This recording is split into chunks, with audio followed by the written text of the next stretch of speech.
Okay, so coaxial cable, again, it has this actually four layers. The first one is the inner conductor that runs down the middle of your cable. The next one is an insulator. So it is surrounded by a layers of insulation. So what is insulation? It protects the kung sa ato pang normal na wire kanang mga electric wire nato kabantay mo anang plastic, those are insulators to protect the inner connections.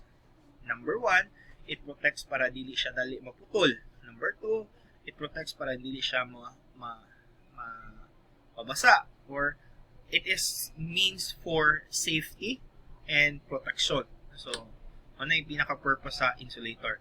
But for the networking type sa mga insulator, apil po na siya, but it adds with to minimize the crosstalk or the EMI or electromagnetic interferences. So, kay transmission man to, no? So, sa transmission, daghang mga interferences na mga mahitabo.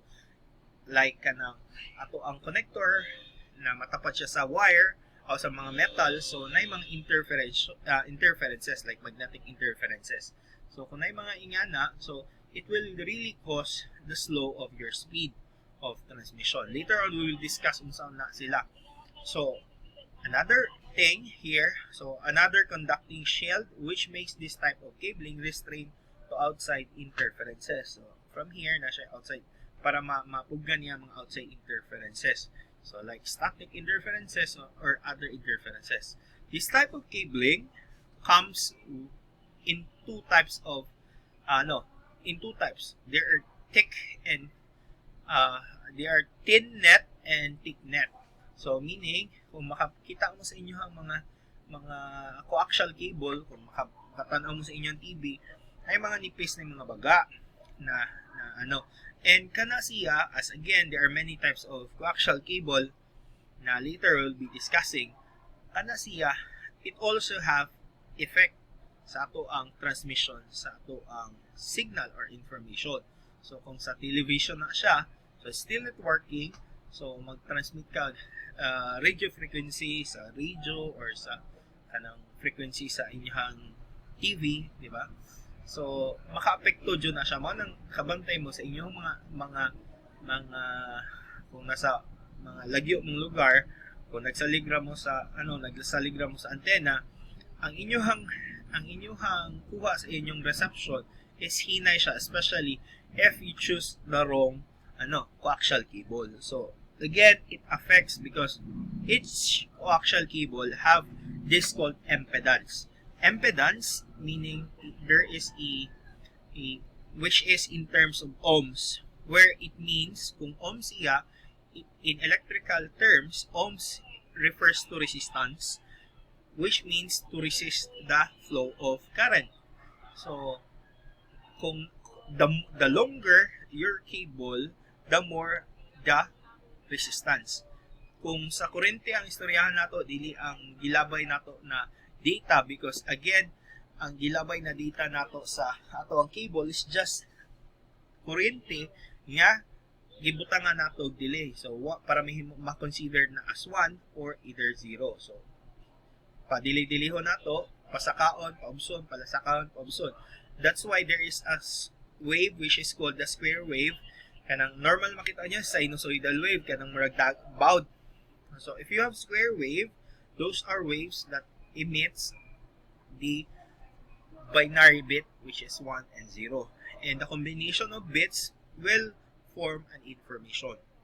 So from here, so both types have maximum transmission speed of 10 Mbps. So again, sir, nga nung dili siya gigamit nato sa karon sa atong mga routers nga na. Again, if you could see, ang iyang maximum na matlabay lang na speed is only 10 Mbps. So, okay naman na siya. But right now, atong mga provider control even Mbps as much as 200, 300 Mbps. So, actually, we could throw around 1 Gbps. Did you see na gusto mo magpataod og 1 Gbps na internet connection? I know someone na mutaod og 1 Gbps. Joseph, ganahan ka pa tao, Joseph? Ang iyang package, ang iyang medyo mahal siya, pero dahil the company is called the Net City, na nag-open na sila sa Bohol, and I think 3 of my students are currently working there. So matong may na ako mga connections. Kaya na siya, sir, apply na niyo.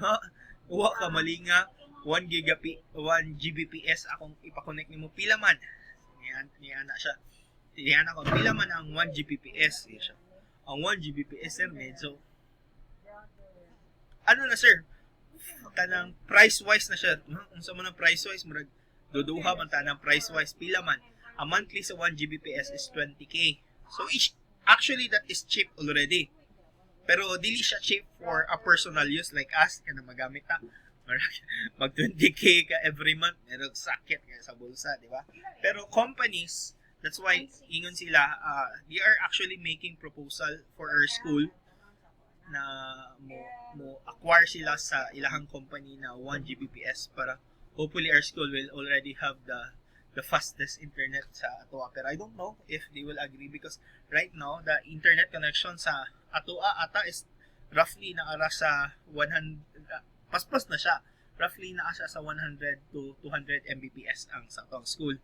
But the problem there is there are many computers using our internet connection. So if you have plenty of computers, again, di ba, giingon nato sa past mga topics na to, the more the computer that you use within your line, the lesser the speed because it will be divided.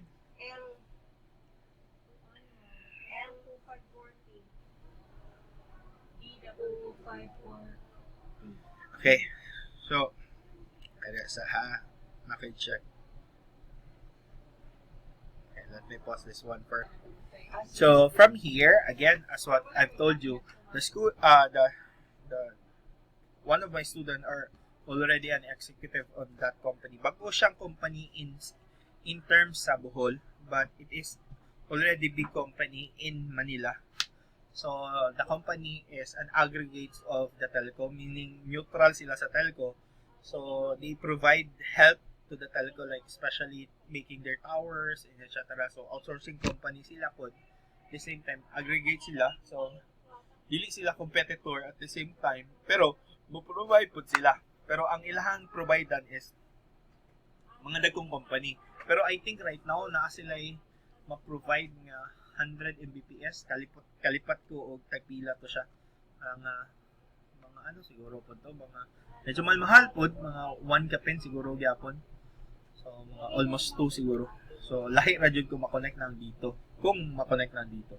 Pero sila, nakalinya naman daw po sila. Pero marag, naapa sila within Tagbilaran din Panglao. So, na siya. So, may mga dagkong company pa lang sila. So, again, with that speed, dili ka kaya ang atoang kining cabling nato. And also, if you could wonder, di ba, that the big issue right now is about 5G internet connection, di ba? I-relate nila ang 5G to coronavirus because it emits unwanted signals that could cause diseases sa human, di ba? Mga ingon nila. I don't know with regards to that diseases, but 5G internet connection is actually transmitting at higher than 1 Gbps. So if imagining those speed sa gawas, so China, Korea, Japan, USA, using those speeds in 5G, utilizing the 5G, kaya kita, mingon man ta, sir, 5G na ako o 5G lagi ang imong speed, pero ang imong device are not capable to transmit 5G. It's still 4G, so your speed is still 4G. So meaning, if bisan pag napamoy speed nga 5G, if your cables are not capable of holding the 5G speed, therefore, the speed will still be 10 Mbps. So, mao na siya. Usapod sa reason nga nung i-push through nila, di ba, ang fiber optics because in long term, atong speed magkakusog man jud, magkakusog. Maybe sa tua sa Pilipinas di pa ingana siguro kakusog for a reason daghang mga political mga hindrances, di ba?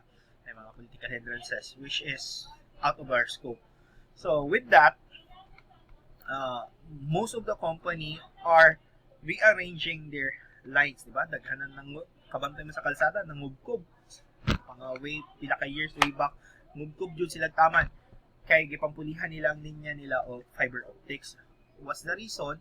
Because the speed will still continuously going higher, and kung magbutang sila og mga linya nila na mga coaxial cable, useless lang gyapon. So kung di sila mag-usog og linya na fiber optics, even they give the pila ka gigabits na siya, it will still have many interferences nga maka-cause pod o slow sa itong internet connection. So mo na siya. Sa giingon lagi sa I've attended my colleague 2 ECE faculty plus me attended a seminar with the PLDT, and one of my colleague asked, "Sir, based sa na background check na mo as we go here, we've seen that Globe and PLDT are can provide this speed. Why at the end of our houses and home our speed is still loading? What's the reason?" Yan na sila. Actually, the reason, sir, is it's too expensive for us to kasahon nila og improve ang tibuok Pilipinas sa ilang cabling. Because if you see a tunnel, imagine a tunnel, buho man ang tunnel, no? So, if the entrance is very big, pag abot sa tumoy, mugamay hantod sa pag-abot sa inyo, ha. So, mugamay siya. So, bisang pag-unsa ka kusog na siya, pag-abot sa tumoy, kay ang agiana niya, ang mga cables na gipanggamit, is gamay lang ang capability. So, pag-abot sa inyo, hinay gyapon na siya. Okay? Hinay gyapon na siya. Mao nang sa ilaha, at the time daw, ang ilang focus is to have a stable internet connection. Kaya, ingon sila na even medyo hinay ang internet connection nimo, pero kung stable siya, it could suffice. So, medyo madana. So, mo tong nag-ingon man to sila namo before pa nag-trend ang fiber optics way 5 years way back pa na sa Pilipinas, na gawas kay pila ka years na siya. So, sa Pilipinas pagka-trend sa fiber optics, yan siya. But don't worry, sir, we are trying our best na magkugkog. But ang biggest hindrance nila is again mga politicians. So, okay ba na mo, there are some politicians na they will not allow company na mangugkubra sa kalsada nila if they don't have, alam nyo na. Okay. So, those are some hindrances. Okay. So, next, let's continue. So, what are coaxial cable? So, what's naman yung coaxial cable? Diba, kamantay mo, ingani dyan ang makita yung cable, no? Perfectly ingani makita yung cable sa inyong mga TV antennas. Diba, ingani. Likod sa TV ninyo na i-jack to the or connector na isaksak ninyo ni. Okay. What is a coaxial cable? Coaxial cable, sometimes called as coax. Coax cable. So, coax cable, is an electrical cable which transmit radio frequency. As I've told you, it transmit radio frequency. So, signal from one point to another. Meaning, radio frequency from analog na signal, meaning it could transmit through air. Okay? So, mao nang antena niyo sa TV, di ba? Kung magsaligra mo sa coaxial cable ninyo, ang may tabo is mag-agad yun na siya sa frequency niya, manang nindot or maot ang reception sa inyong TV. So, the technology has been around since the 20th century. So, these cables are mainly being used to connect satellite antenna. So, that's the reason why ang mga facility mismong dagko nato, they use coaxial cable. Mano paglabay sa dakong internet, paglabay sa ilang mga satellite, they use coaxial cable. So, you obviously could expect the speed na ma-cater lang niya. So, that's why you have many coaxial cable pod para maka-suffice pod kunyari magka-improve ang internet, nag-improve pod ang type sa cable. So, later we'll have different types of cable. Okay. In in determining the type of cable, you will always encounter this